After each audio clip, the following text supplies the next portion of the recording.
Good day, everyone. I am Diaz, a BTV to FSM student, and now I am going to report a topic about the law and the legal foundation of education. So, what do we mean by law? Generally, the term law is used to mean three things. First is used to mean legal order. It represents the regime of adjusting relations and ordering conduct by the systematic application of the force of organized political society. Secondly, law means the whole body of legal precepts which exist in a politically organized society. Thirdly, law is used to mean all official control in a political, organized society. This leads to actual administration of justice as contrasted with the authoritative material for the guidance of judicial action. Law in its narrowest or strict sense is the civil law or the law of the land. Nature of law. What is the nature of law? This question has occupied center stage jurisprudence and philosophy of law in the modern era, and has been the central occupation of contemporary analytic jurisprudence. This entry in the legal theory lexicon aims to give an overview of the what is law debate. Historically, the answer to the question what is law is thought to have two competing answers. The classical answer is provided by natural law theory, which is frequently characterized as asserting that there is an essential relationship between law, morality, and justice.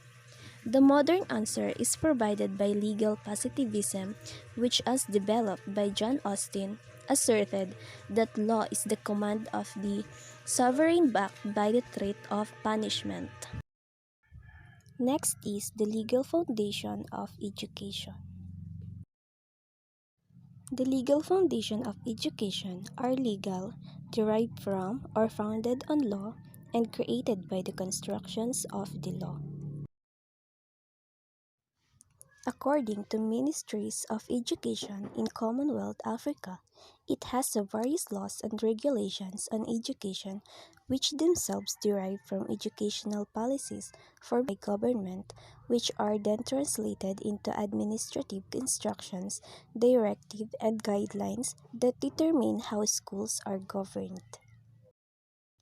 The constitutional responsibility for educational provision rests with the state, and the government, as an agency of the state, has the authority to formulate policies and enact laws concerning education, raise revenues, and operate government schools, or devolve powers to others agency or individuals to open and operate aided or private schools.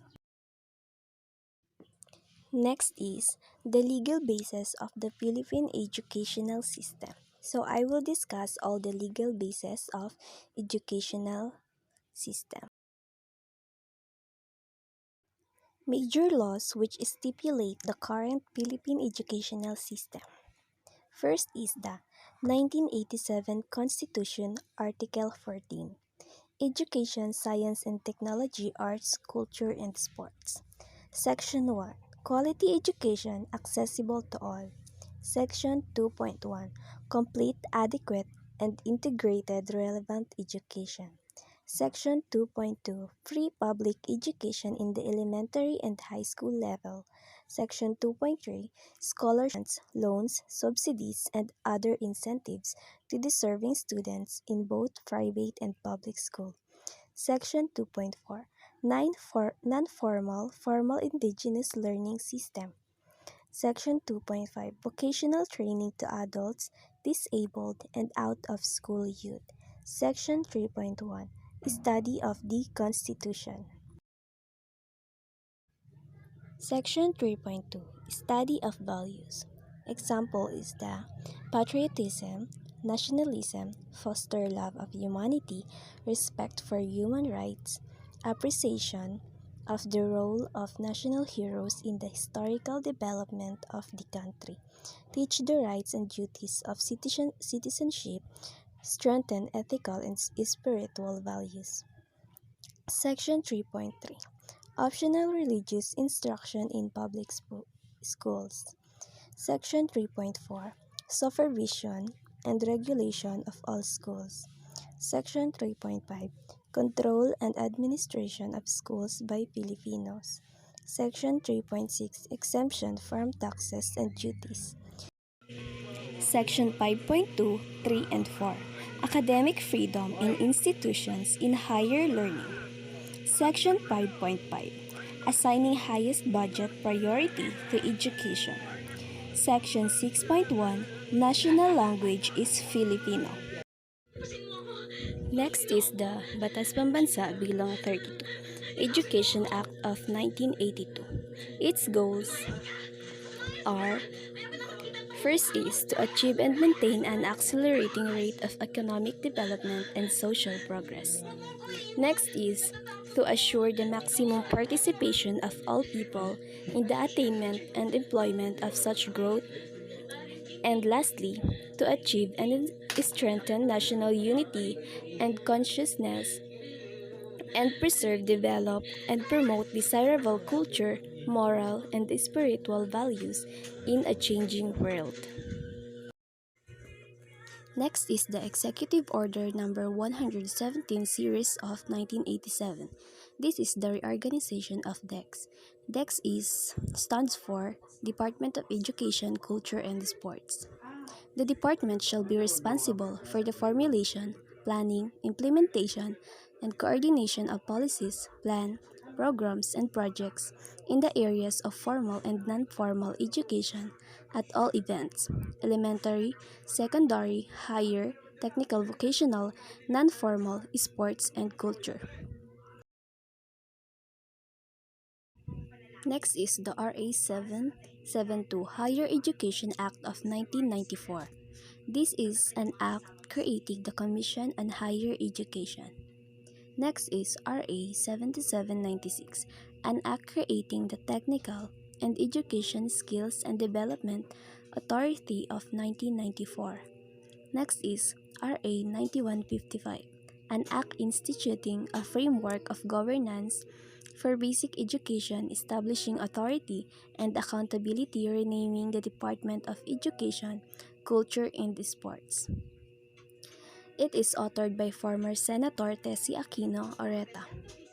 DEX was renamed DepEd, which is the Department of Education. Next is the RA 4760, Magna Carta for Public Teachers, 1966. Eligibility for elementary school teachers. You should be a BES graduate or the Bachelor of Elementary Education graduate, a PBET or LET passer. And for the secondary school teachers, you should be a BESE, BE, BSEd graduate or bachelor's degree. Have an 18 units of major subjects, 18 units of professional education subject, or a PBET or LET passer. Next to be discussed are the Philippine educational practices and other legal bases of education. First is the Educational Decree of 1863, where it is provided the establishment of a normal school for boys and girls in each town under responsibility of municipal government, and teaching of Spanish was compulsory.